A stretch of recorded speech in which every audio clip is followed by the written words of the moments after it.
When Lady Arabella Ashford's father signed the contract that bound her to a merchant's household, she believed her life as the daughter of a duke had ended in disgrace. The parchment bore her father's desperate seal, the ink still wet with the shame of a noble house brought low by debt and ruin.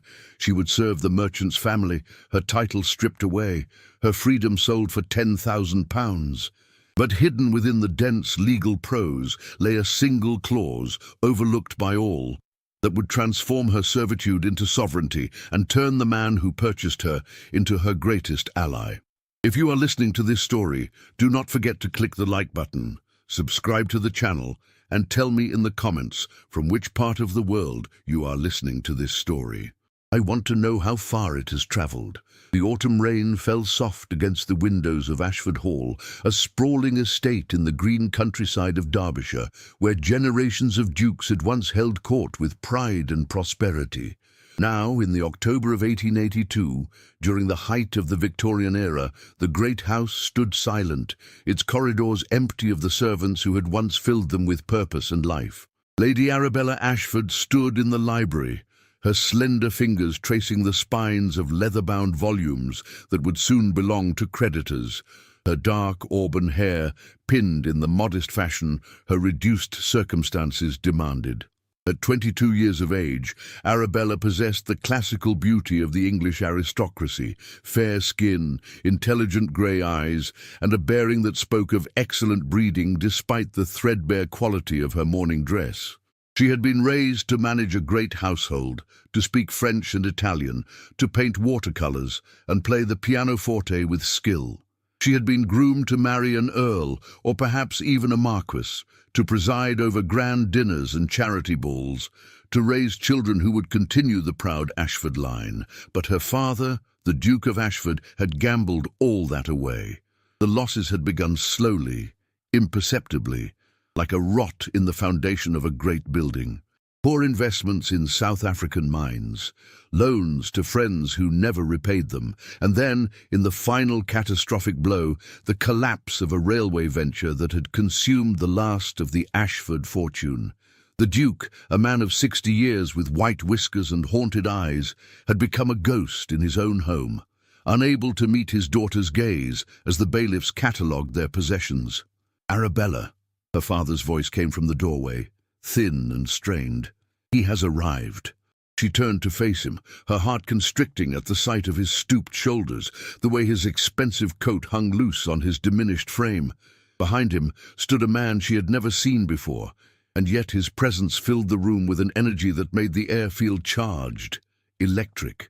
Mr. Dominic Thorne was not what Arabella had expected when her father had spoken of the merchant from Manchester. She had imagined someone coarse, perhaps rotund, with the rough manners of trade. Instead, the man who entered the library was perhaps 35 years old, tall and lean, with dark hair and sharp features that suggested both intelligence and determination. He wore a well-tailored suit of charcoal wool, and his eyes, a penetrating shade of blue, surveyed the room with the assessing gaze of someone accustomed to evaluating worth in all things. "Your Grace," Thorne said, his voice cultured but marked by the distinct accent of the industrial north. "Lady Arabella." She inclined her head with the cool courtesy her governess had drilled into her since childhood, refusing to let him see how her hands trembled beneath the folds of her skirt.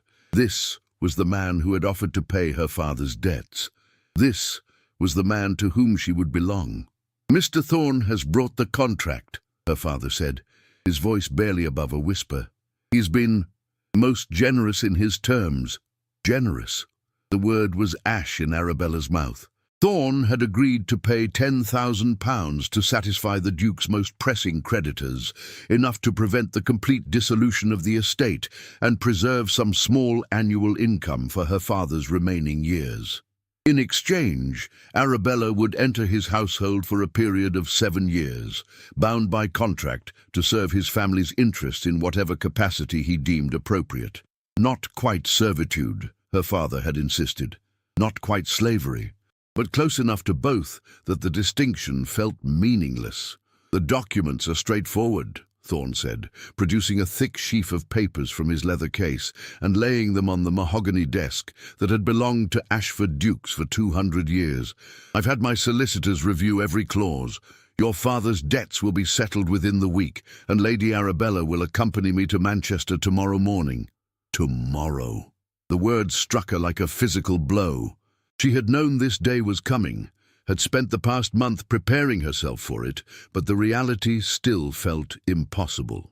Tomorrow, she would leave Ashford Hall, leave behind everything she had ever known, and travel north to a world of factories and commerce, where coal smoke stained the sky and the old certainties of birth and rank meant nothing against the hard currency of industrial wealth.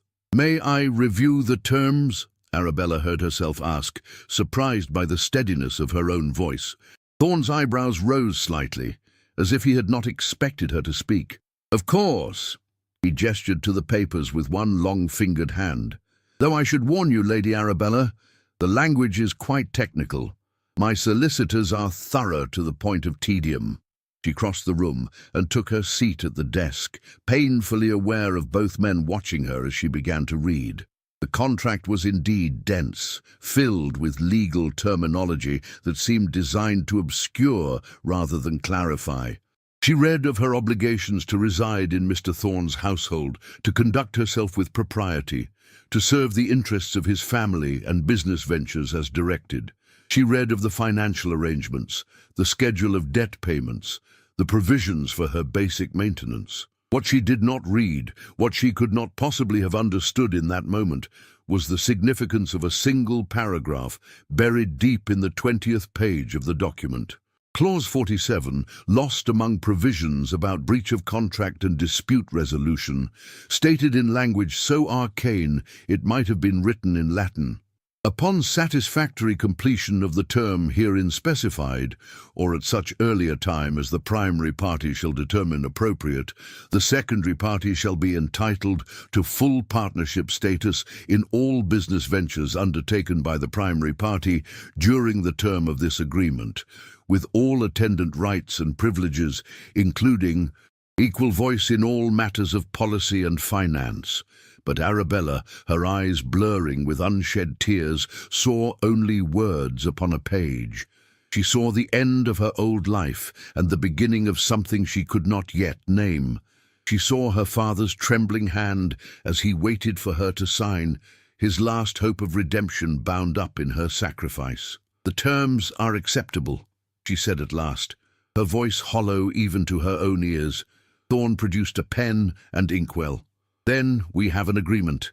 She signed her name in the space indicated, Lady Arabella Catherine Ashford, watching as the ink soaked into the paper and sealed her fate. Her father signed as well, his signature a shaky scrawl that bore little resemblance to the bold hand he had once possessed. And then Thorne signed, his writing firm and precise, the mark of a man who had built an empire on contracts and calculations. "It's done," the Duke whispered, and the weight of those words settled over the library like a shroud. That evening, Arabella walked the grounds of Ashford Hall for what she believed would be the last time.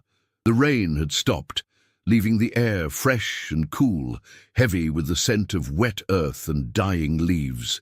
She visited the rose garden her mother had planted, now overgrown and wild. She stood before the small chapel where generations of Ashfords lay buried, including the mother she had lost to fever when she was only 10 years old. "I'm sorry, Mama," she whispered to the stone angels that guarded the entrance.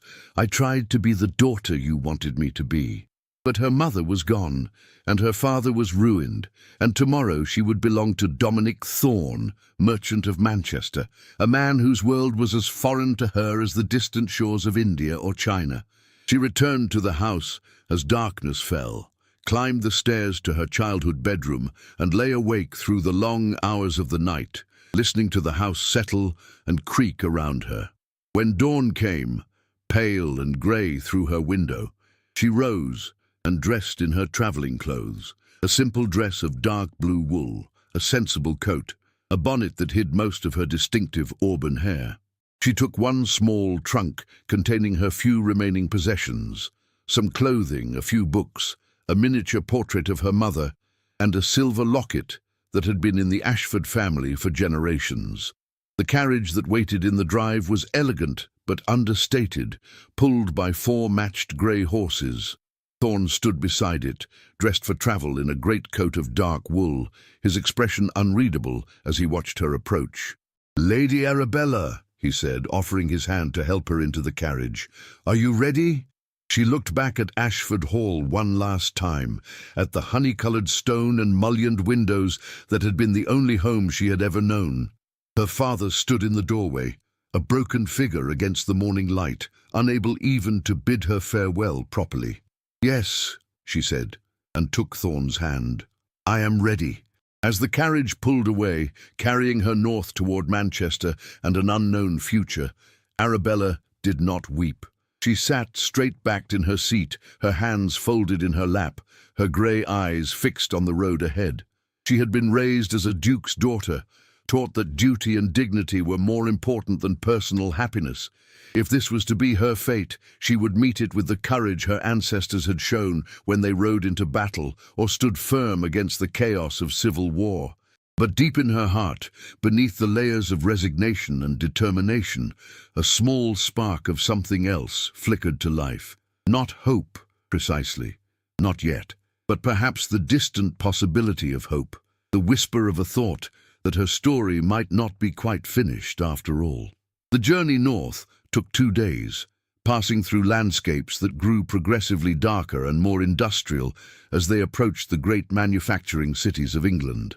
Arabella watched through the carriage window as the green fields of Derbyshire gave way to the coal-stained towns of Staffordshire, then finally to Manchester itself, where factory chimneys rose like a forest of blackened trees against a grey November sky. Thorne's residence surprised her. She had expected something brutish and new, all ostentation and vulgarity. Instead, the house on Portland Street proved to be a handsome Georgian building, tall and well-proportioned, with an elegant facade of red brick and white stone trim.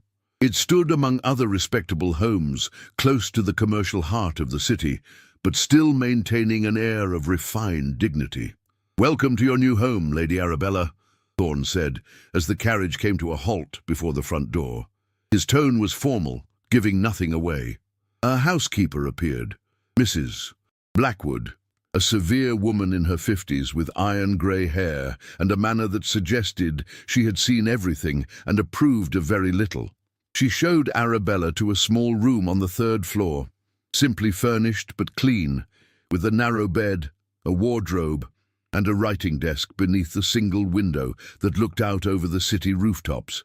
"Mr. Thorne expects you to dine with the household at 7 o'clock, Mrs. Blackwood informed her, her Yorkshire accent thick and no nonsense. "You'll meet the family then. I suggest you rest until that time." The family. Arabella had not thought to ask Thorne about his relations, so consumed had she been with her own circumstances. Now, alone in her small room, she realized how little she knew of the man who had purchased 7 years of her life. The dinner that evening proved to be an ordeal she had not anticipated. The dining room was elegant, furnished in the modern style with dark mahogany and rich upholstery, but the atmosphere was anything but welcoming. Thorne sat at the head of the table, and to his right was a woman Arabella took to be his sister, Miss Lucinda Thorne, perhaps 28 years old, with dark hair elaborately dressed and a gown of deep burgundy silk that spoke of considerable expense. But it was the third person at the table who drew Arabella's immediate and unwilling attention. Mrs. Harriet Blackwell was perhaps 40 years old, handsome in a hard sort of way, with fair hair artfully styled and cold blue eyes that assessed Arabella with barely concealed hostility.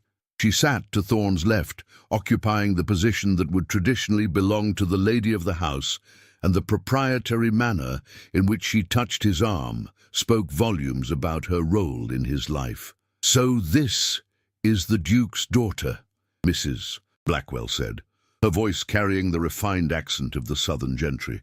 "How very diminished you appear, my dear. I had expected someone taller." Arabella felt the cut of the words, but refused to show it. "Mrs. Blackwell, I presume. A pleasure to make your acquaintance." Mrs. Blackwell is a dear friend of the family, Lucinda Thorne interjected, her own voice carrying a note of warning that Arabella could not quite interpret. She has been invaluable to my brother's social advancement. The meal proceeded with excruciating slowness. Mrs. Blackwell dominated the conversation, speaking of parties and social engagements, of influential families and business connections, always positioning herself as the central figure in Thorne's life and ambitions. She spoke of how she had introduced Thorne to various members of Manchester society, how her late husband's connections had opened doors that would otherwise have remained closed to a man of trade. Of course, Dominic's business acumen is remarkable, Mrs. Blackwell said, placing her hand over his as it rested on the table. He has transformed cotton mills into an empire. But wealth alone does not guarantee acceptance among the better families. That requires finesse, breeding, the very qualities he was, through no fault of his own, not born with. The implication was clear. Thorne was wealthy, but common, and Mrs. Blackwell was the connection to respectability he needed, and now, somehow, Arabella had been inserted into this dynamic, though she could not yet understand why. "Lady Arabella," Thorne said, speaking directly to her for the first time since the meal began, "I should explain the nature of your position here. You are to serve as a companion to my sister, and to assist with certain social obligations that my business requires. Your title and connections, even in their current diminished state, have value in certain circles. You've purchased a pet aristocrat," Mrs. Blackwell said with a cruel smile. "How very novel, Dominic. Though I do wonder what use a penniless girl with a tarnished name can possibly be." Arabella felt heat rise in her cheeks, but kept her voice level. "I was raised to manage a great household, Mrs. Blackwell. I speak 4 languages fluently. I have been trained in all the social graces appropriate to my station. Whatever Mr. Thorne requires of me, I am capable of fulfilling." "How reassuring," Mrs. Blackwell replied, her tone making it clear she found it anything but. The following weeks established the pattern of Arabella's new life. She rose early, took her breakfast in the small morning room, and spent her days attending to whatever tasks Thorne or his sister assigned to her. She wrote correspondence, organized social calendars, accompanied Lucinda on calls to other ladies of Manchester society. She was introduced always as Lady Arabella Ashford, a distant relation who has come to stay with us, a polite fiction that fooled no one. The truth, of course, was known throughout Manchester society within days. The Duke of Ashford had sold his daughter to settle his debts. The story spread through drawing rooms and gentlemen's clubs like wildfire, whispered behind fans and over glasses of port. Some found it scandalous, others found it grimly satisfying, proof that even the old aristocracy could be brought low by the modern age. Arabella endured the whispers and the sidelong glances with the same dignity she had shown when signing the contract. But it was Mrs. Blackwell's constant presence that proved most difficult to bear. The woman seemed to delight in finding small ways to humiliate her, to emphasize the distance between her current status and her former position. "Lady Arabella, would you mind terribly fetching my shawl?" Mrs. Blackwell would say sweetly when there were servants present who could easily perform the task. "The blue one, I think. You'll know where to find it." Or, "Dominic, you must tell Lady Arabella about your latest acquisition. She'll be fascinated to learn about real business, won't you, dear? After all, I'm sure her father never explained such vulgar matters to her." Thorne himself remained an enigma. He was often absent, spending long days at his mills and warehouses, attending to the complex operations of his industrial empire. When he was present, he was courteous but distant, treating Arabella with the same cool professionalism he might show to a particularly valuable piece of machinery. He never spoke to her of personal matters, never asked about her past or her feelings. She was a contractual obligation, nothing more. 3 months passed in this manner, carrying them into the new year of 1883. On a cold evening in late January, Thorne announced that he would be hosting a significant social event, a dinner for several of Manchester's most prominent businessmen and their wives, along with a few carefully selected members of the regional gentry. "This dinner is crucial to my plans," he told his sister and Mrs. Blackwell as they gathered in the drawing room. "I'm negotiating a partnership that will expand our operations into the shipping trade. Lord Pemberton will be attending, and I need everything to be perfect." "Of course it will be perfect," Mrs. Blackwell assured him, moving to stand beside him in a manner that was just slightly too intimate for propriety. "I'll oversee all the arrangements personally. With your business brilliance and my social connections, we make quite the formidable team, don't we, Dominic?" It was then that Thorne turned to Arabella with an expression she could not read. "Lady Arabella, I'll need you to serve as hostess for the evening." The room fell silent. Lucinda looked shocked. Mrs. Blackwell's face went pale with fury. "Hostess?" Mrs. Blackwell's voice was sharp as broken glass. "Surely you don't mean Dominic? I have been planning this dinner for weeks. I have personally selected the menu, arranged the seating, coordinated every detail. You cannot possibly intend to hand the evening over to this girl. Dude, I need the imprimatur of aristocratic legitimacy," Thorne said flatly, his gaze still fixed on Arabella. "Lady Arabella's title and breeding, whatever the circumstances of her current position, carry more weight with men like Lord Pemberton than any amount of careful social climbing. She will serve as hostess. You will, of course, attend as an honoured guest." Mrs. Blackwell's hands clenched into fists at her sides. "You're making a terrible mistake. She's nobody now, don't you understand? A curiosity at best, a cautionary tale at worst. People will talk." "People are already talking," Thorne replied. "I intend to control the narrative." The evening of the dinner arrived with all the weight of an impending storm.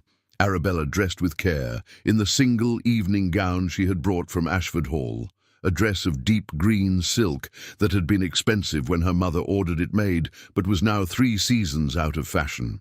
She arranged her auburn hair in an elegant style, fastened her mother's locket around her neck, and descended to the dining room with her heart hammering against her ribs.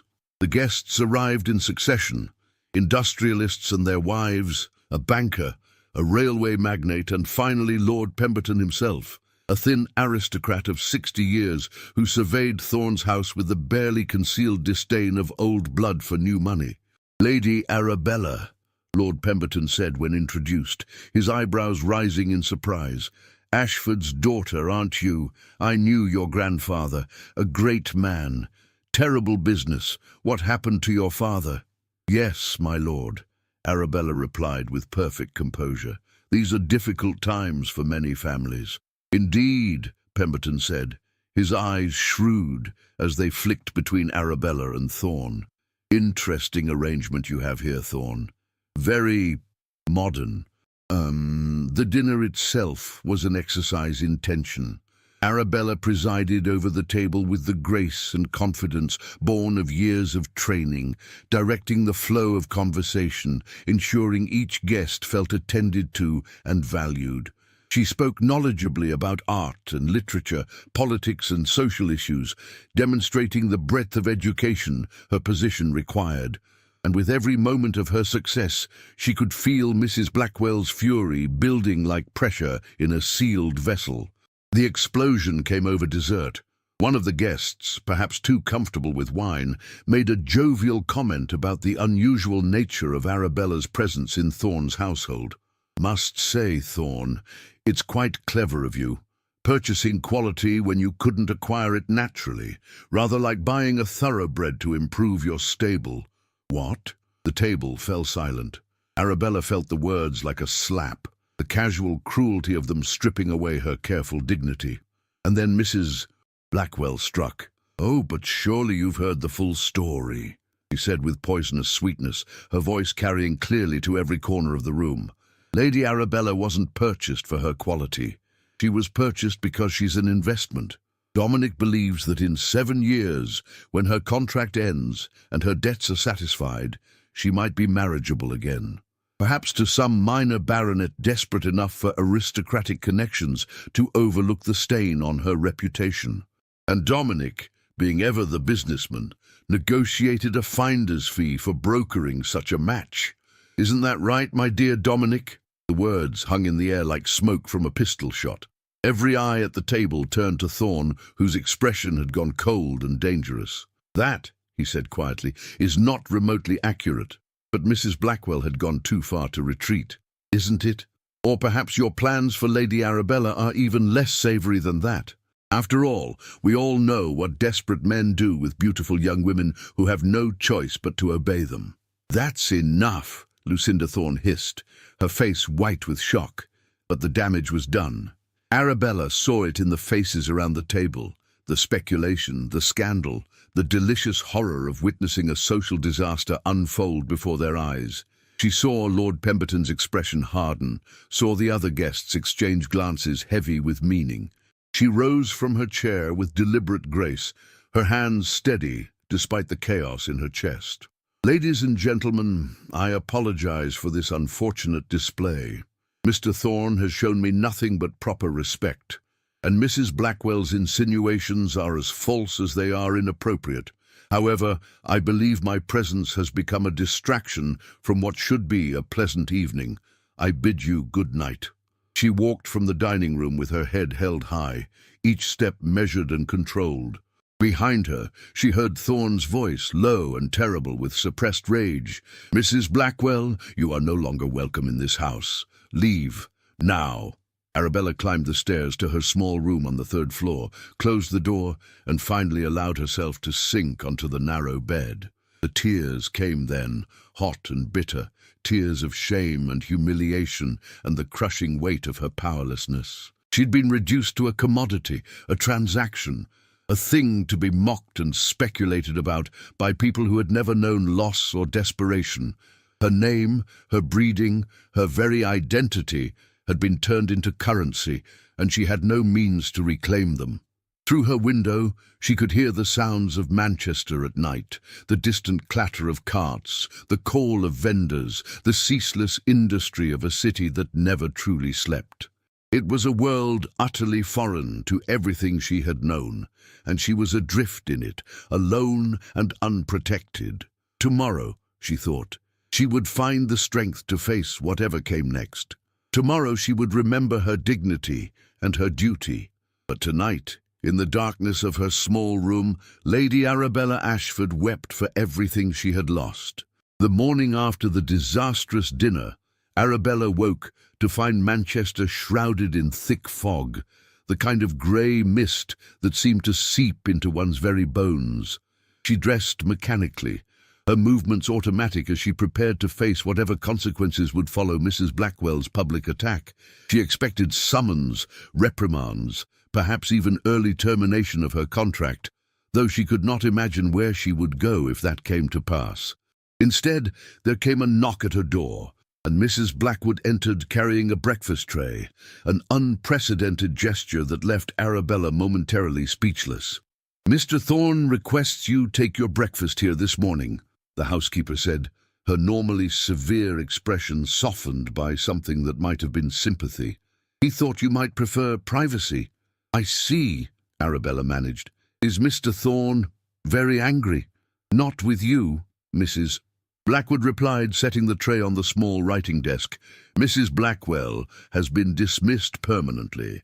Miss Lucinda is still abed with a headache, and Mr. Thorne left for his mills before dawn, as is his custom when he's working through problems.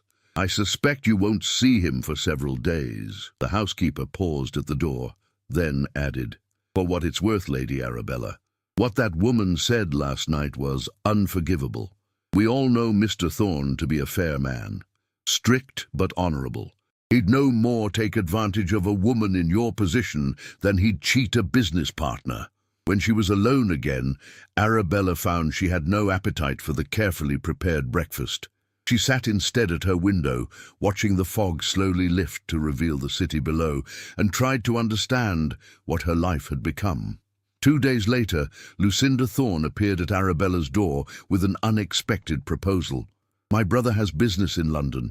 Lucinda said without preamble. He'll be gone for at least a fortnight. He's suggested, no, insisted, that I take you to visit our aunt in the Lake District. He believes you need a respite from recent events. The Lake District. Arabella had read about the region in the poetry of Wordsworth and Coleridge, those romantic celebrations of natural beauty that seemed to belong to another world entirely. The idea of leaving the coal-stained air of Manchester, even temporarily, felt like a lifeline thrown to a drowning woman. "Your aunt?" she asked carefully. "Would she welcome such an imposition?" Lucinda's expression softened, revealing a warmth that Arabella had rarely seen in her before. "Aunt Constance is different from the rest of our family. She married a gentleman scholar, lived most of her life in pursuit of knowledge rather than profit. She's widowed now, lives in a cottage near Windermere, and she's the wisest person I know. When I wrote to tell her what happened at the dinner, she insisted you both come immediately. They travelled north and west by train, leaving behind the industrial landscape for the dramatic hills and lakes of Westmoreland. Aunt Constance's cottage proved to be a charming stone structure nestled among trees, overlooking the shimmering expanse of Windermere, with gardens that even in late winter showed signs of careful tending. The woman who greeted them at the door was perhaps 60 years old, with silver hair pulled back in a simple style and eyes that sparkled with intelligence and humour. She wore a practical dress of grey wool and radiated a kind of serene independence that immediately put Arabella at ease. "So you're the young woman who's caused such a stir in my nephew's household," Aunt Constance said, taking Arabella's hands in her own. "Come in, child. You look as though you could use some good Yorkshire tea and a great deal of honest conversation." The following days unfolded with a gentleness Arabella had not experienced since leaving Ashford Hall. Aunt Constance's cottage was filled with books, shelves upon shelves of them, covering walls and stacked on tables, everything from classical literature to modern scientific texts. There were specimens too, pressed flowers, geological samples, sketches of birds and plants. "My husband was a naturalist," Aunt Constance explained as they sat by the fire on their first evening. "He taught at Oxford for many years. I was his assistant, his collaborator, though of course I could never be acknowledged formally. Women aren't permitted such roles, you know, but I learned nonetheless. I observed, I recorded, I thought." "You were partners," Arabella said softly. "We were equals," Aunt Constance corrected gently, "in all things that mattered. And when he died 5 years ago, he left me his estate, not because I was his wife, but because I had earned it. Every penny, every book, every piece of equipment.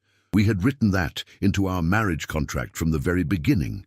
The word contract hung in the air between them. "Lucinda tells me you signed papers you didn't fully understand," Aunt Constance continued, her gaze shrewd but kind. "That you agreed to 7 years of service to my nephew in exchange for clearing your father's debts." "Yes," Arabella admitted.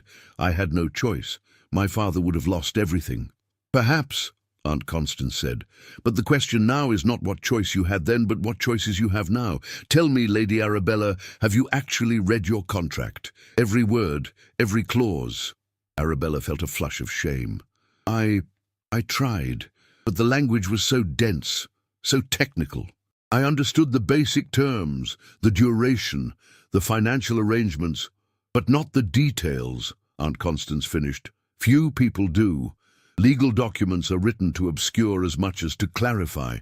I learned that from my husband, who dealt with many contracts during his academic career. He taught me to read them properly, to look for the clauses that matter." She rose and retrieved a small wooden box from her desk, opening it to reveal several letters. "Dominic sent me a copy of your contract last week. He asked me to review it, to help you understand exactly what you've agreed to. He was quite insistent about it, actually. Said it was important that you know your rights."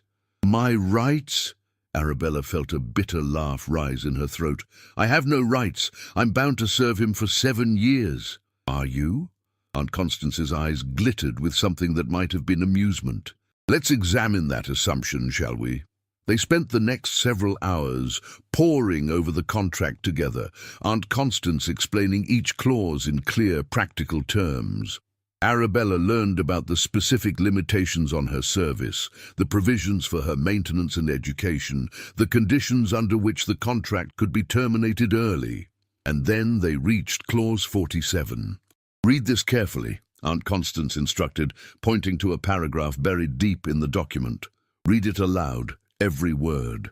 Arabella began to read, her voice halting at first, then growing stronger as the meaning of the words began to penetrate. "Upon satisfactory completion of the term herein specified, or at such earlier time as the primary party shall determine appropriate, the secondary party shall be entitled to full partnership status in all business ventures undertaken by the primary party during the term of this agreement, with all attendant rights and privileges, including equal voice in all matters of policy and finance." She looked up at Aunt Constance, her heart beginning to race. "I don't understand. It says I would become his partner? His equal? In business, yes," Aunt Constance confirmed. "Every venture he undertakes during your 7 years of service, you would have equal ownership of and equal say in. Cotton mills, shipping contracts, railway investments, all of it. This isn't a contract for servitude, my dear. It's a contract for apprenticeship, with partnership as the end goal." Arabella stared at the words, as though they might rearrange themselves into something more comprehensible. "But why? Why would he agree to such terms? It makes no sense, doesn't it?" Aunt Constance settled back in her chair, a small smile playing at her lips. "My nephew is many things. Brilliant, ruthless in business, sometimes arrogant, but he's not cruel, and he's not stupid. He saw an opportunity in your desperation, yes. But he also saw something else, potential, intelligence. A young woman educated far beyond the usual standards, capable of learning, capable of being more than her circumstances suggested." "He never said any of that," Arabella protested. "He barely speaks to me at all." "Dominic doesn't express himself in words," Aunt Constance said gently. "He expresses himself in actions. He gave you a path out of servitude, Arabella. Whether you choose to take it is up to you." The rest of their visit passed in a blur of revelation and possibility. Aunt Constance began to tutor Arabella in the basics of business, accounting principles, investment strategies, the mechanics of trade and industry. She explained how Dominic had built his empire, starting with a single textile mill inherited from their father and expanding through shrewd acquisitions and innovations. "He revolutionized the cotton industry," Aunt Constance told her. "Introduced new machinery, improved working conditions, not out of charity, mind you, but because healthy, motivated workers are more productive. He's not sentimental, but he understands that business is fundamentally about people." They were walking along the shore of Windermere on their last afternoon when Lucinda joined them, her expression thoughtful. "You've told her about the clause," Lucinda said to her aunt. It was not a question. "I have," Aunt Constance confirmed, "as your brother asked me to." Lucinda turned to Arabella, and for the first time since they'd met, Arabella saw genuine warmth in the other woman's eyes. "My brother is difficult," Lucinda said. "He's demanding and single-minded, and sometimes insufferably arrogant.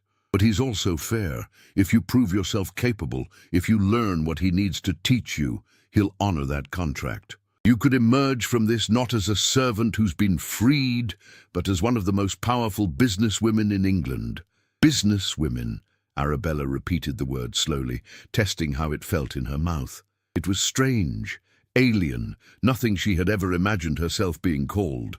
"Why not?" Aunt Constance challenged. "You were raised to manage a great estate, to oversee accounts and servants and complex social obligations. Those are the same skills needed to manage a business enterprise. You speak multiple languages, useful for international trade. You understand quality and craftsmanship, essential for manufacturing. You've been trained in exactly the skills Dominic needs in a partner. You just never realized those skills had value beyond the marriage market. That night, lying in the comfortable bed Aunt Constance had provided, Arabella stared at the ceiling and tried to reimagine her future.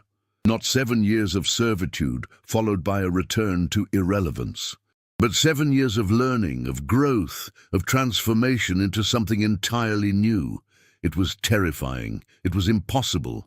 It was the first hope she'd felt since the day her father told her he was ruined. Arabella returned to Manchester in mid-February with something she had not possessed before: purpose. The contract she had signed in despair now appeared in a different light. Not a prison sentence, but a peculiar kind of opportunity. She began to approach her duties with new intensity, paying attention not just to the social obligations Thorne required, but to the business underlying them. She noticed things she had overlooked before: how Thorne chose his associates, what questions he asked during business meetings held at the house, the way he evaluated opportunities and risks. When he dictated letters regarding business matters, she listened carefully to his reasoning.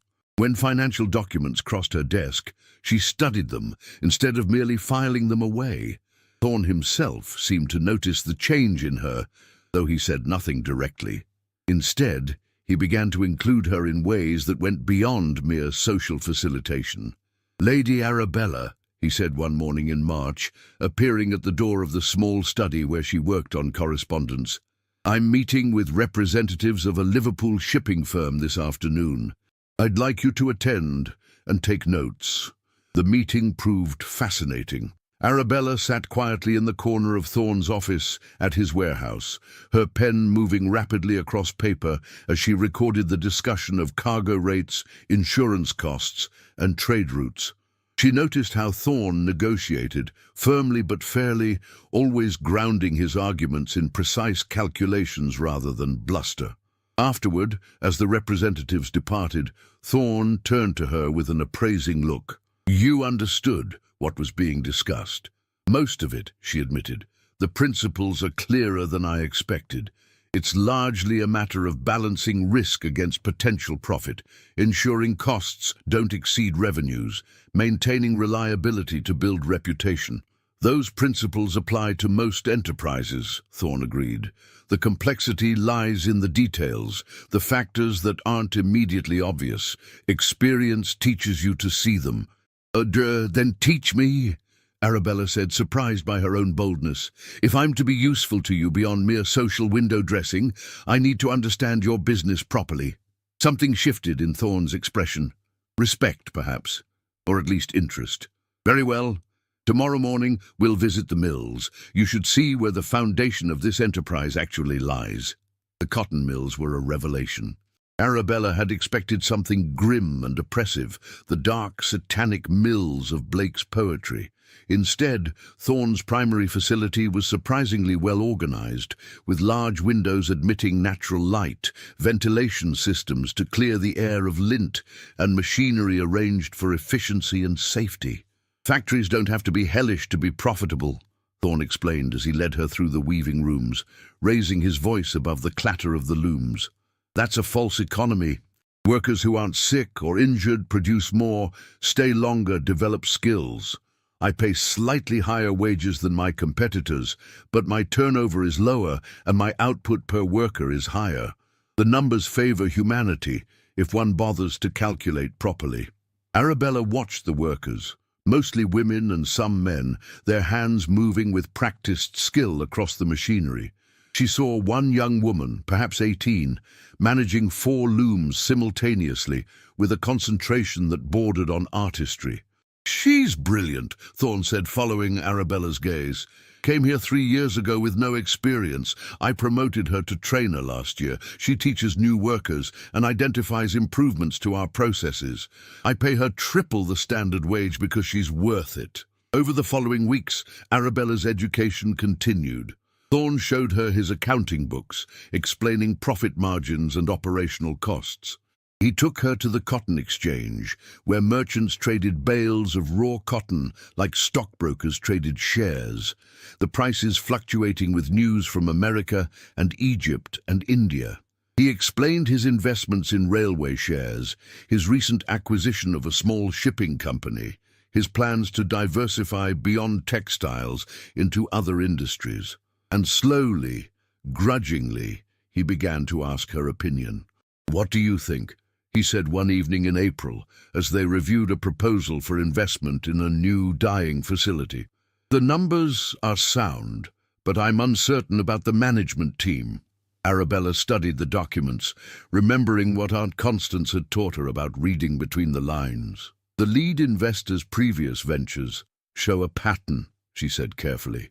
"Initial success, followed by rapid expansion, then collapse. He overreaches. If you invest, you should insist on strict oversight and limits on how quickly the business can grow." Thorne looked at her with obvious surprise, then back at the papers, his expression thoughtful. "You're right. I missed that pattern." He made a note in the margin. "Good catch, Lady Arabella." It was the first time he'd praised her directly, and the warmth of it surprised her. Spring arrived, bringing longer days and a softening of Manchester's harsh industrial landscape. Lucinda had been quietly working to rebuild their social circle after the disaster with Mrs. Blackwell, and by May she announced that they'd been invited to a significant event, a charity ball hosted by the Harrington family, one of Manchester's most prominent industrial dynasties. "This is important," Lucinda told Arabella as they discussed arrangements. "The Harringtons move in circles that have always been somewhat closed to us. Mrs. Blackwell was supposed to be our bridge to that world, but now we have to prove ourselves on our own merits." "And by we, you mean me," Arabella said, understanding immediately. "Your title still carries weight," Lucinda admitted. "But more than that, Dominic wants to present you as his associate, not merely a social ornament. He's going to announce your involvement in the business."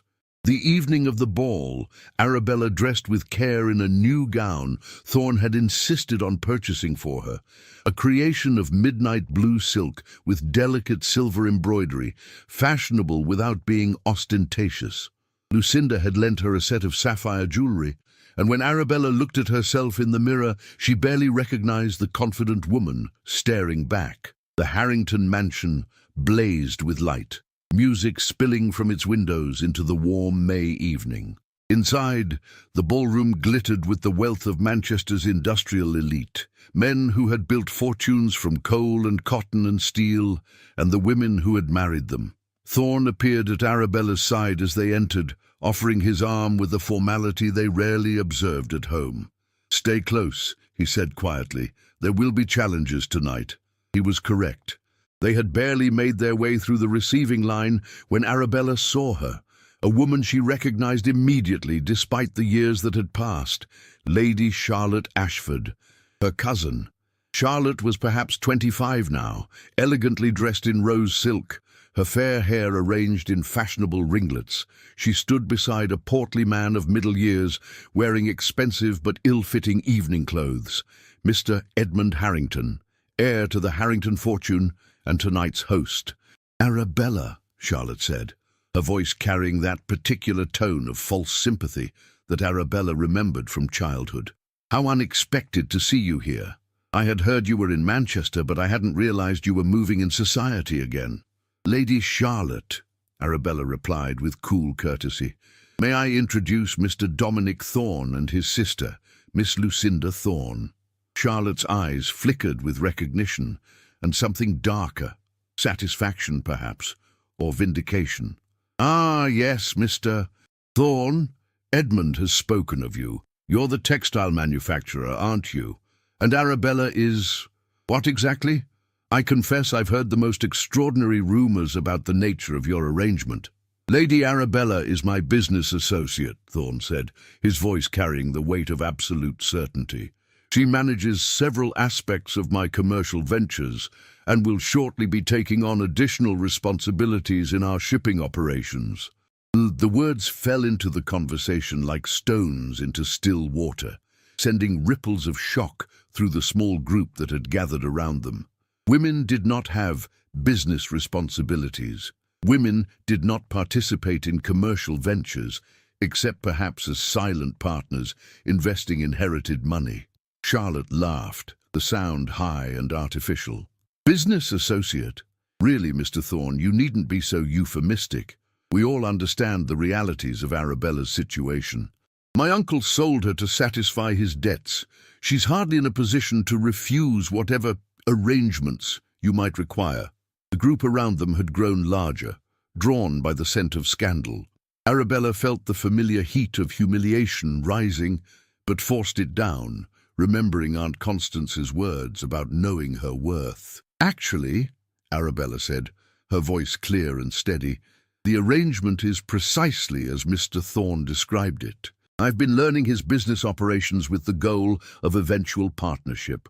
I manage correspondence with international suppliers, analyze investment proposals, and negotiate with shipping contractors. Last week I helped finalize a contract with a textile broker in Boston that will increase our American exports by 30%. Partnership? Another voice joined the conversation. Mr. Harrington himself, his round face creased with confusion. Thorne, surely you're not serious.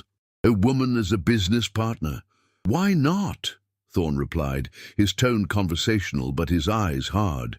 Lady Arabella has proven herself more than capable.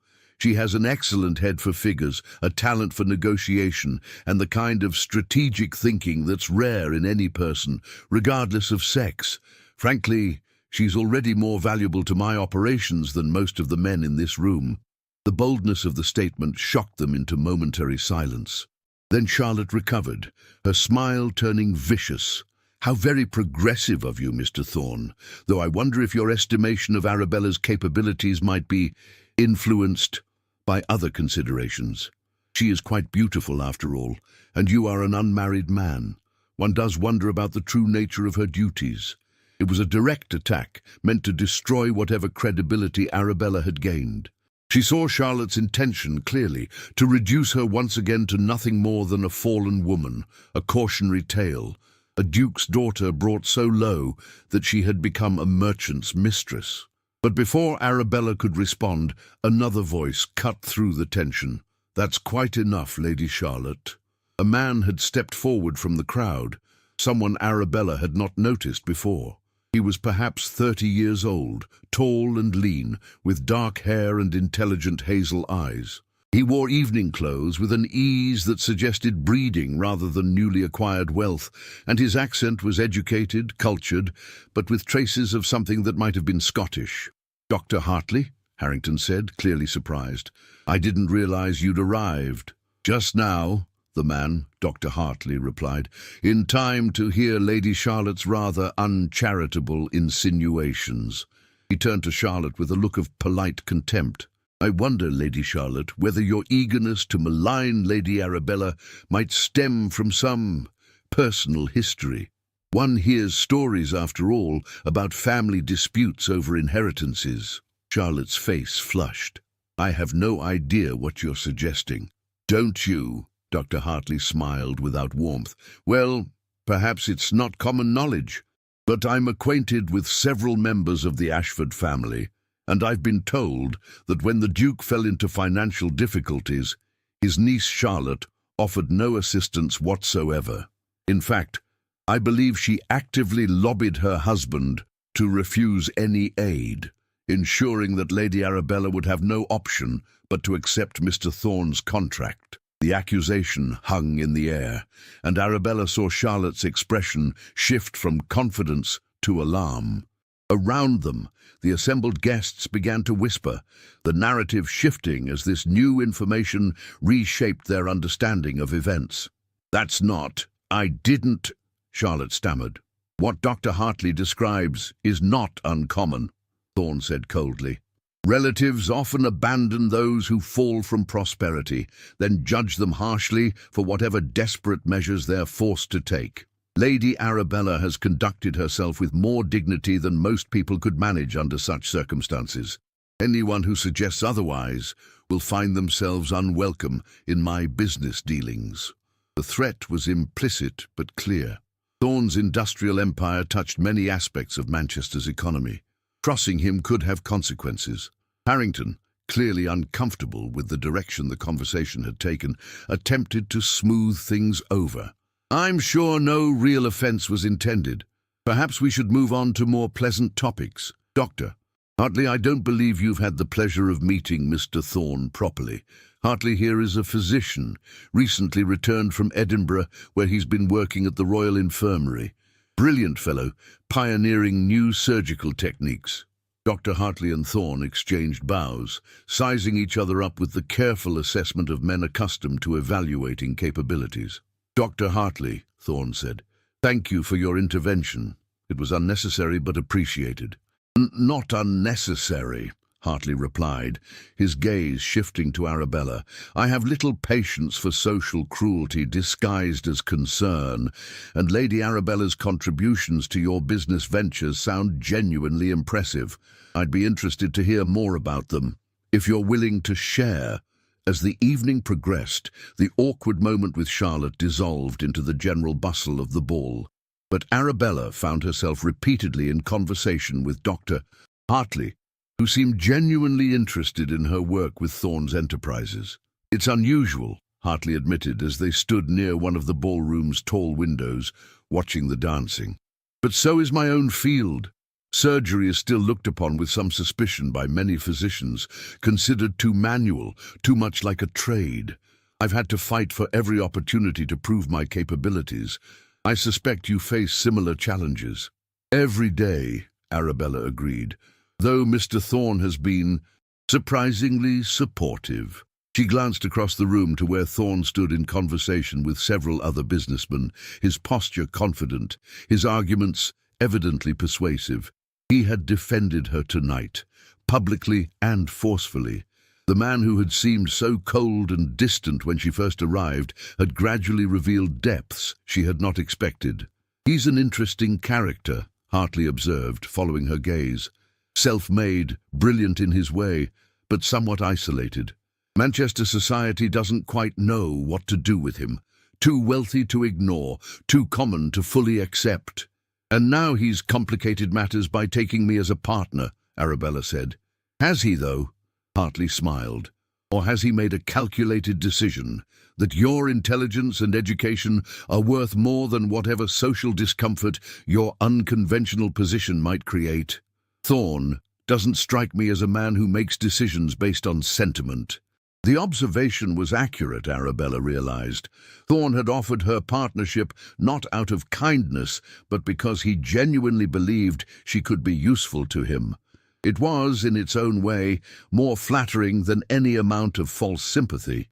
As the evening drew to a close and they prepared to depart, Thorne drew Arabella aside for a moment. "You handled yourself well tonight," he said quietly. "Better than I expected. Your cousin intended to destroy your reputation completely, but you didn't cower or retreat. That's the attitude you'll need if we're to make this partnership work." "Partnership," Arabella repeated. "You've never used that word to me directly before."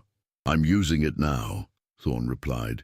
"You've proven you're serious about learning, that you have the aptitude for this work. I'll begin transferring actual authority to you. Real decisions, real consequences. Are you prepared for that?" Arabella looked at him, this complicated man who had purchased her servitude and offered her liberation in the same gesture, and felt something shift in her chest. "Yes," she said, "I'm prepared."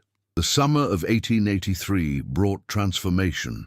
True to his word, Thorne began assigning Arabella genuine responsibilities within his business operations.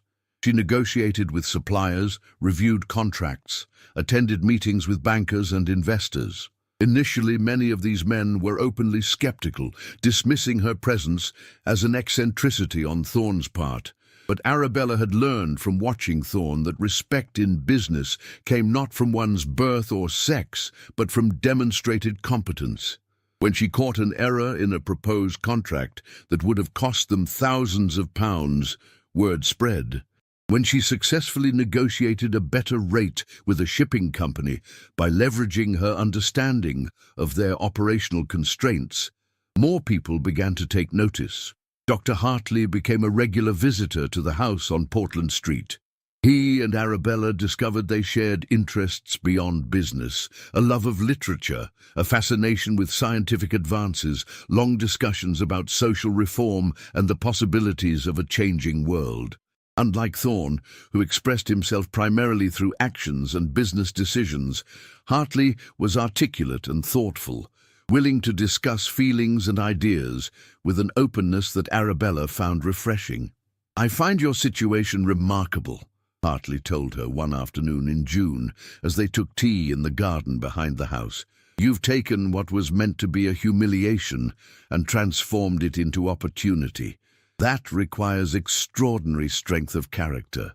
"Or extraordinary desperation," Arabella replied with a wry smile. "I'm not sure I had much choice in the matter." "We always have choices," Hartley said seriously. "You could have accepted your fate passively, done the minimum required by your contract, waited for your 7 years to end so you could retreat into obscurity. Instead, you've chosen to learn, to grow, to become something entirely new. That's not desperation, that's courage." His admiration was evident, and Arabella found herself drawn to it, to him. After months of hard work and constant evaluation, it was pleasant to be seen not as a business asset or a social curiosity, but simply as a woman worthy of respect and interest. But it was Thorne's approval that still mattered most, she realized. His rare praise meant more than Hartley's abundant compliments, perhaps because it was harder won, earned through demonstrated ability rather than given freely. In July, a crisis emerged that would test everything Arabella had learned. One of Thorne's largest clients, a textile distributor in London, suddenly terminated their contract, claiming quality issues with the most recent shipment. The loss of business would be significant, and worse, the accusation of poor quality could damage Thorne's reputation with other clients. Thorne was away in Liverpool negotiating a shipping contract when the news arrived. Arabella made a decision. She would go to London herself to investigate and resolve the situation. "You can't simply go to London alone," Lucinda protested. "It's not proper, and more than that, it's dangerous. If you mishandle this, you could make things worse." "Then I'd better not mishandle it," Arabella replied with more confidence than she felt. She took the train south, accompanied by Mrs. Blackwood as a concession to propriety, and arrived in London determined to understand what had actually gone wrong. The distributor, Mr. Jameson, was a blustery man in his 50s who clearly expected a woman to be easily cowed. "The material was substandard," he insisted. "Inconsistent thread count, poor dye quality. I can't sell such goods to my clients without damaging my own reputation." But Arabella had spent months learning Thorne's quality control processes. She knew his standards, knew he personally inspected samples from every batch. She insisted on seeing the allegedly defective material herself. What she found confirmed her suspicions. The fabric showed none of the issues Jameson claimed. The thread count was consistent and met specifications. The dye was even and color-fast. Something else was at play. "Mr. Jameson," she said carefully, "this material meets all the specifications in your contract. I suspect the real issue is that you've received a better offer from one of Mr. Thorne's competitors, and you're manufacturing an excuse to break our agreement." Jameson's face flushed. "That's a serious accusation, Lady Arabella." "Yes," she agreed. "As serious as your false claims about our quality. Now, you have two choices. You can honor your contract and continue receiving excellent material at competitive prices. Or you can break our agreement, in which case I'll ensure every distributor in London knows you defaulted on a valid contract based on fabricated complaints. Mr. Thorne has many associates in this city. Your reputation will suffer far more than ours." It was a calculated risk. But Arabella had learned from Thorne that business negotiations often came down to who was willing to hold their ground. Jameson blustered and protested, but ultimately he backed down. The contract was preserved, and Arabella returned to Manchester in triumph. Thorne arrived home the following day to find detailed documentation of the entire incident waiting on his desk, including Jameson's written confirmation that the contract would continue. "You handled this yourself," he said when he summoned Arabella to his office. It wasn't a question. Yes, Arabella confirmed. I hope I didn't overstep my authority. Overstep? Thorne's expression was unreadable. You saved us a significant loss and prevented damage to our reputation. You made exactly the right decisions at every step. He paused, then added quietly, I'm impressed, Lady Arabella. Genuinely impressed. The words settled over her like sunlight, warming something deep inside that she hadn't known was cold. That evening, Dr. Hartley came to dinner, and afterward, as they walked in the garden, he asked her something she had not expected. Lady Arabella, he said, his tone uncharacteristically formal, I've been offered a position, Chief of Surgery at the new Royal Manchester Infirmary. It's an extraordinary opportunity, and I've decided to accept it, which means I'll be staying in Manchester permanently. That's wonderful news, Arabella said sincerely. You've worked so hard for such recognition. I have, Hartley agreed, and part of what made the decision easy was you. Arabella, I've come to admire you greatly. Your intelligence, your determination, your grace under circumstances that would break most people. I realize this may be premature, and your situation is complicated, but I must ask, when your contract with Thorne ends, would you consider— Alexander, Arabella interrupted gently, using his given name for the first time. Are you asking what I think you're asking? I'm asking if you might someday consider marriage to me, Hartley said simply. Not now, obviously. You have 4 more years of your contract to fulfill, but after that, if you were free, I would count myself the most fortunate of men if you'd consent to be my wife. Arabella stood very still, her mind racing. Hartley was offering her everything she had once expected from life: respectability, partnership with an educated and progressive man, a return to the world of refined society. He was kind and intelligent and clearly cared for her. But as she stood there in the garden, the question that rose to her mind surprised her. What would Thorne think? I'm honored, she told Hartley carefully. Truly, but I need time. My life has changed so much in the past year, and I'm still discovering who I'm becoming. Can you be patient with me? Of course, Hartley said, taking her hands in his. I'll wait as long as necessary. When she returned inside, she found Thorne in his study, working late as usual. He looked up as she entered, his expression questioning. Dr. Hartley has proposed, she said without preamble. Well, not exactly proposed. He's asked if I might consider marrying him when my contract ends. Something flickered across Thorne's face too quickly for her to read. And what did you say? That I need time to think about it, Arabella replied. I wanted you to know it doesn't affect my commitment to our arrangement, to learning the business and fulfilling my obligations. I see, Thorne said slowly. Hartley's a good man, brilliant by all accounts. You could do far worse. Yes, Arabella agreed. I could. They stood in silence for a moment, the weight of unspoken thoughts heavy between them. The partnership clause in your contract, Thorne said finally, his voice carefully neutral. I'm prepared to invoke it early. You've proven yourself more than capable. We can formalize the partnership now, rather than waiting for the full 7 years. Arabella's heart leaped. Early? But the contract says, the contract gives me discretion to determine when it's appropriate. Thorne interrupted. I'm determining it's appropriate now. You'd become an equal partner in all ventures initiated during your time here. Full voice in decisions, full share of profits. You'd be financially independent, Arabella, free to make whatever choices you wish about your future. She understood what he was offering. Liberation not just from servitude, but from necessity. With partnership status, she would have her own wealth, her own power. Marriage to Hartley would be a choice, not a requirement for survival. Why now? She asked. What's changed? Thorne looked at her directly, his blue eyes intense. You've changed. You're not the frightened young woman who signed that contract. You're a formidable businesswoman in your own right. It would be foolish of me to wait 4 more years when I could secure your partnership now, before some other opportunity lures you away. I wouldn't leave, Arabella said automatically. Wouldn't you? Thorne's smile was slight but genuine. Hartley's offer is tempting. Marriage to a respected physician, social rehabilitation, a comfortable life. That's what you were raised to expect. Why would you choose business partnerships and factory negotiations instead? It was a fair question, and Arabella found herself considering it seriously. Why would she choose this life? It was harder, more uncertain, filled with challenges and disapproval. She would always be fighting for respect in a world that didn't believe women belonged in business.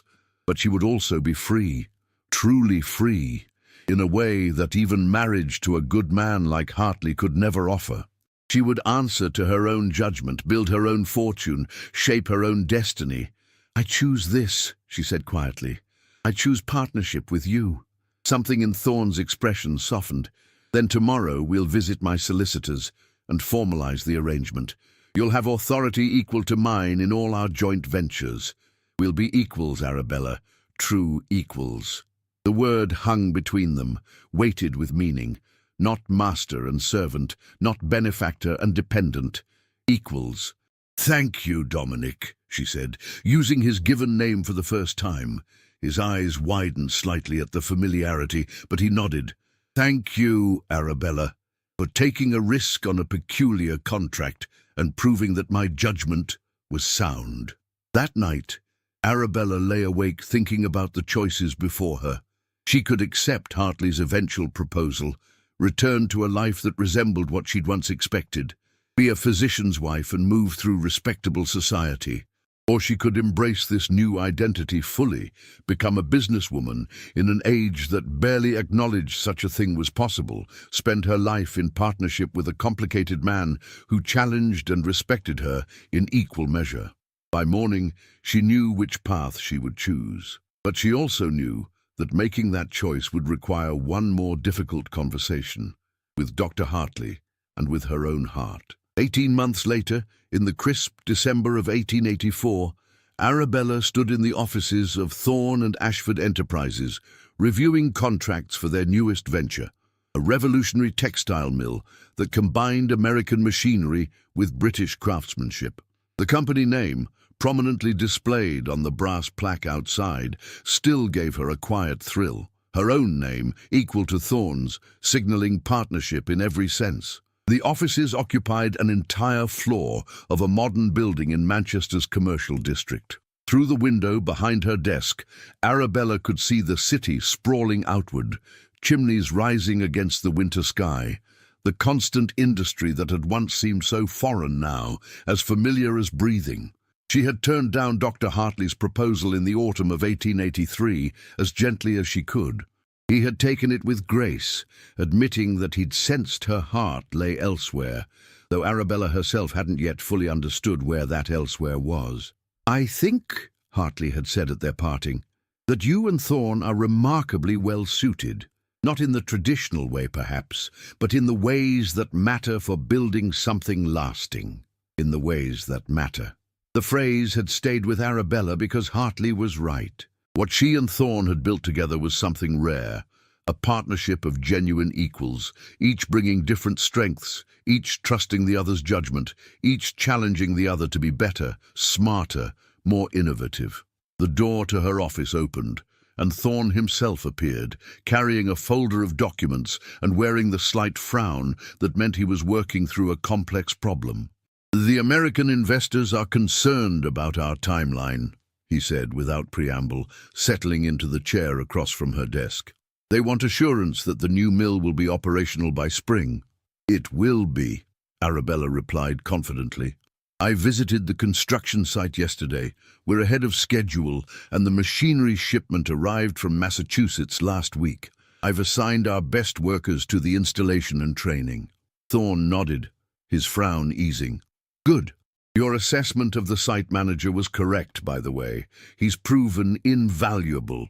I told you, hiring from within our existing workforce produces better results than bringing in outside experts who don't understand our methods." Arabella smiled. "You should listen to me more often." "I do listen to you," Thorne protested. "I just enjoy arguing first." It was true.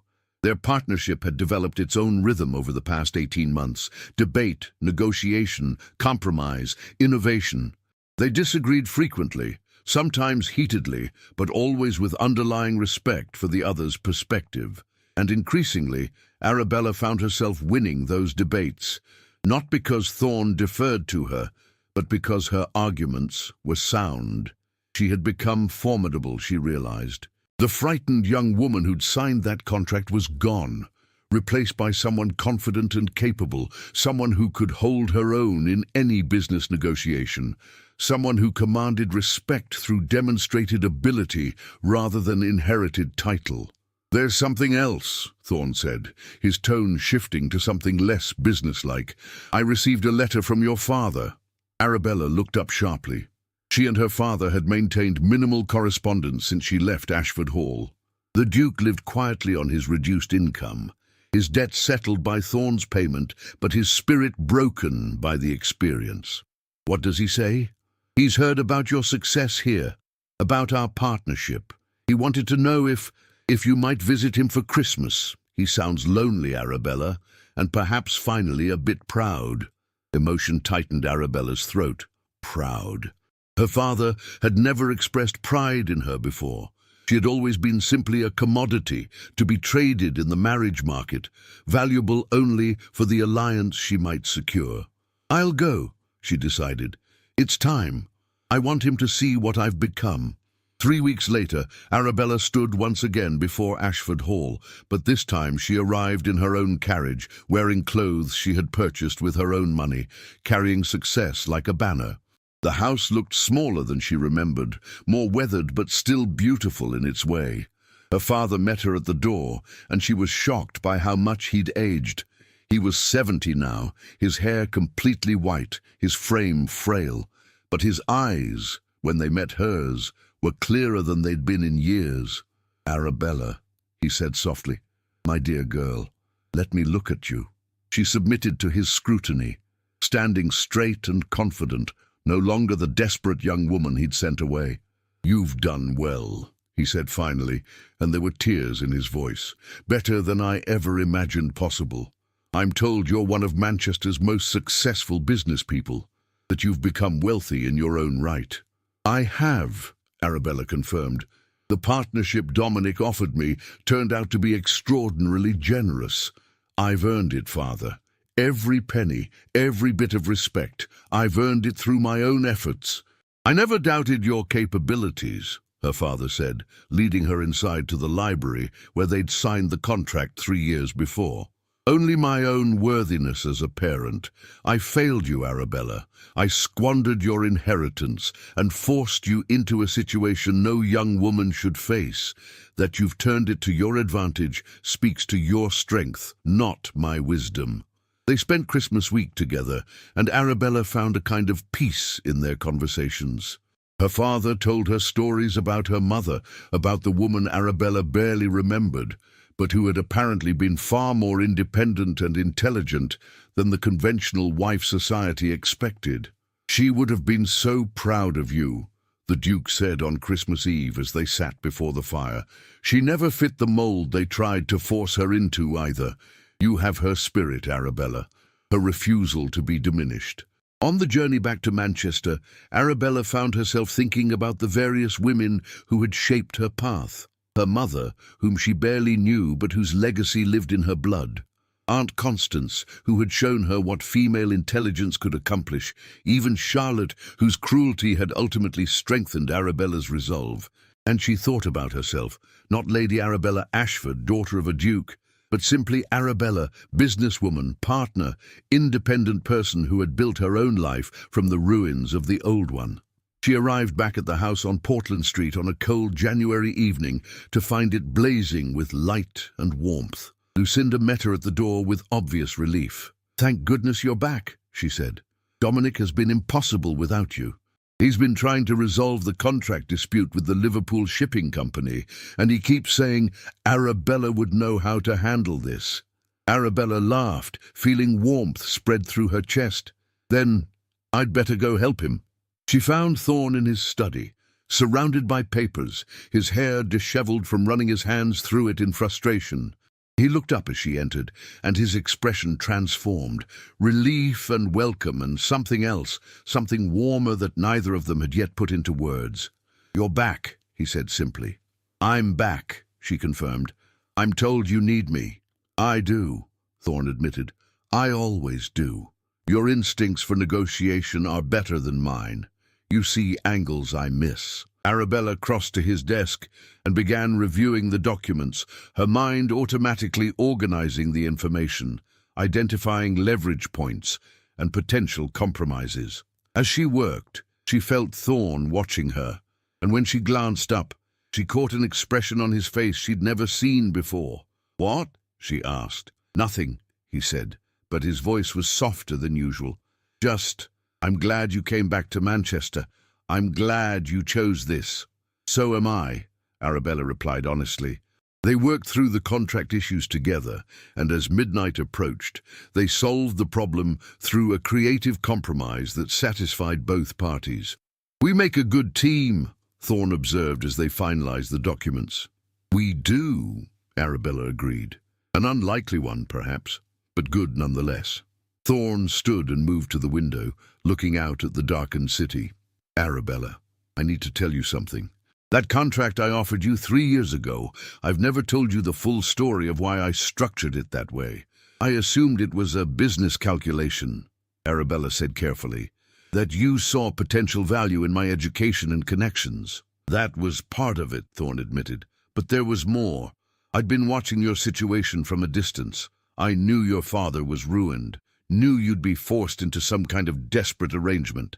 I could have simply offered you employment, paid you a salary, given you work. That would have been the conventional approach. But you didn't," Arabella said. "No, because I've spent my entire life fighting to be seen as more than my background, more than the common origins I can't change. I've built an empire, Arabella, but people still look at me and see a merchant, a tradesman, someone who doesn't quite belong in the circles where real power resides." He turned to face her, his expression intense.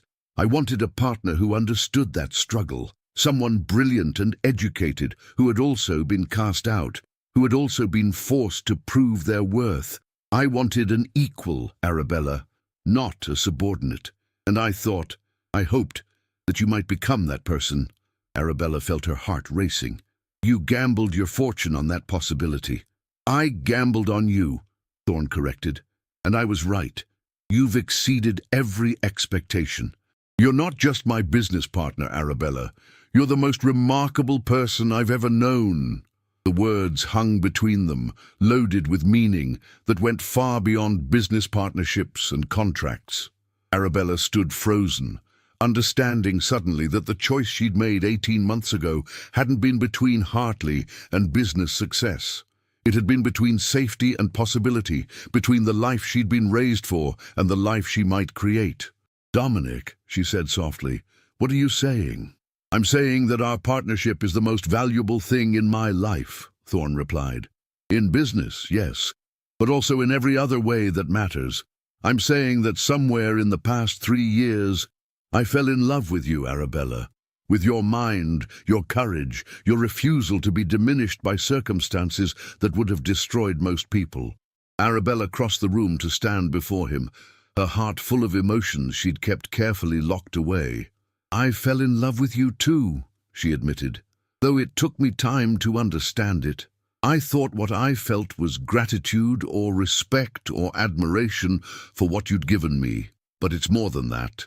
It's love." Thorne reached out and took her hands, his grip warm and strong. "I don't want to rush you. I know your experience of contracts and obligations has been complicated, but I need you to know that I don't think of you as belonging to me, as purchased or owned. You're free, Arabella, completely free to make whatever choices you wish." "I know," Arabella said. "That's why I choose you. Not because I have to, but because I want to. Because what we've built together is more valuable to me than any conventional arrangement could ever be." "Then marry me," Thorne said simply. "Not as a business arrangement, not because of any contract, but because we're partners in the truest sense. And I want to spend my life building with you, challenging you, being challenged by you, creating things together that neither of us could achieve alone." Arabella looked at this man who had gambled everything on her potential, who had given her the tools to rebuild herself into something stronger and more independent than she'd ever imagined possible, and she knew her answer with absolute certainty. "Yes," she said. "Yes, I'll marry you." They married in the spring of 1885 in a small ceremony at Aunt Constance's cottage, with Lucinda and a few close associates in attendance. It was nothing like the grand society wedding Arabella's mother had once planned for her, but it was perfect in its authenticity, two equals choosing each other, building a future together on foundations of mutual respect and genuine partnership. News of the marriage sent ripples through Manchester society and beyond. The Duke's daughter and the merchant had formalized their unusual partnership, not just in business, but in life. Some found it scandalous, others found it fascinating. Most simply shook their heads in bewilderment, unable to categorize a relationship that defied all conventional patterns. Arabella found she didn't care. She had spent her youth trying to conform to society's expectations, and where had that led? To desperation and near ruin. This new life, built on her own terms with a man who saw her as an equal, was worth far more than social approval. One afternoon in early summer, as she and Thorne worked together in their shared office at Thorne and Ashford Enterprises, a messenger arrived with news that made them both laugh. Charlotte, Arabella's cousin, had become embroiled in a scandal.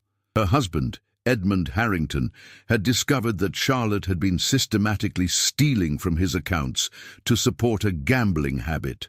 He was seeking a divorce, and Charlotte was facing social exile. "I should feel sorry for her," Arabella said, though she didn't quite manage it. "You're too good," Thorne replied. "She tried to destroy you out of pure malice. I find her fate grimly satisfying."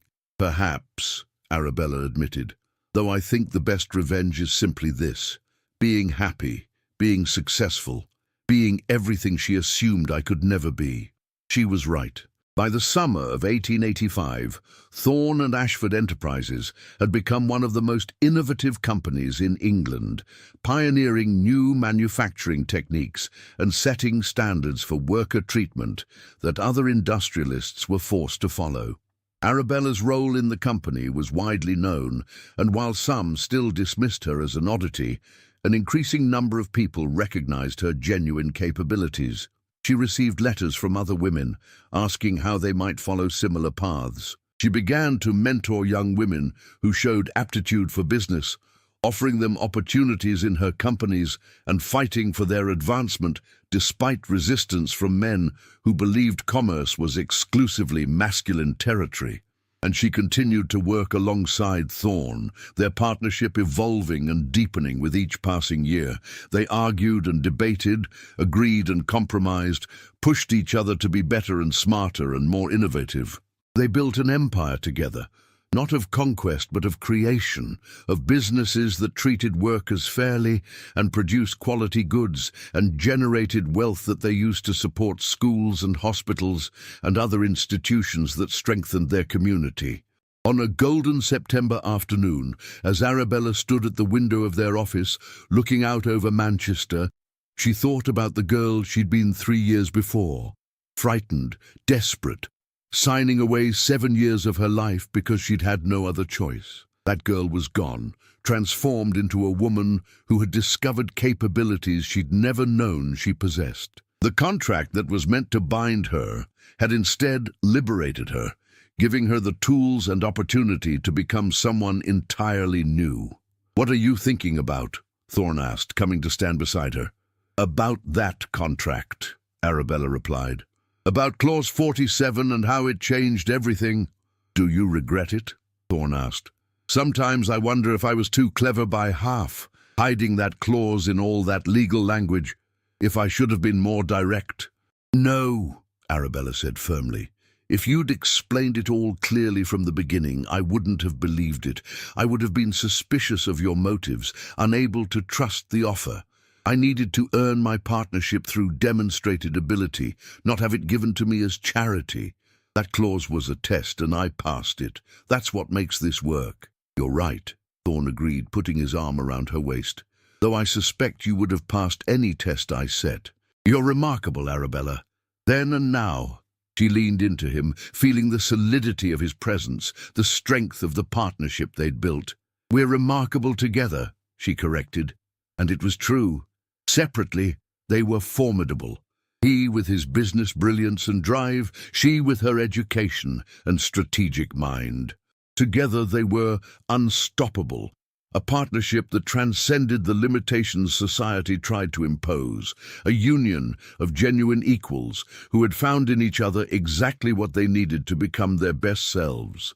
The Duke's daughter had been sold to a merchant, and through that sale had found not servitude but liberation, not diminishment but expansion, not loss but the discovery of capabilities she'd never known she possessed.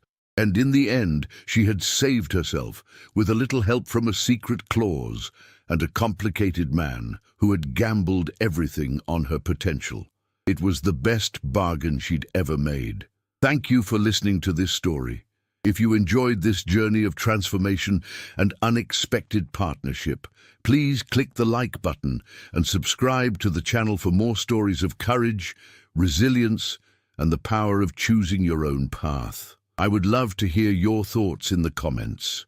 What moment in Arabella's journey resonated most with you? How did the story make you feel?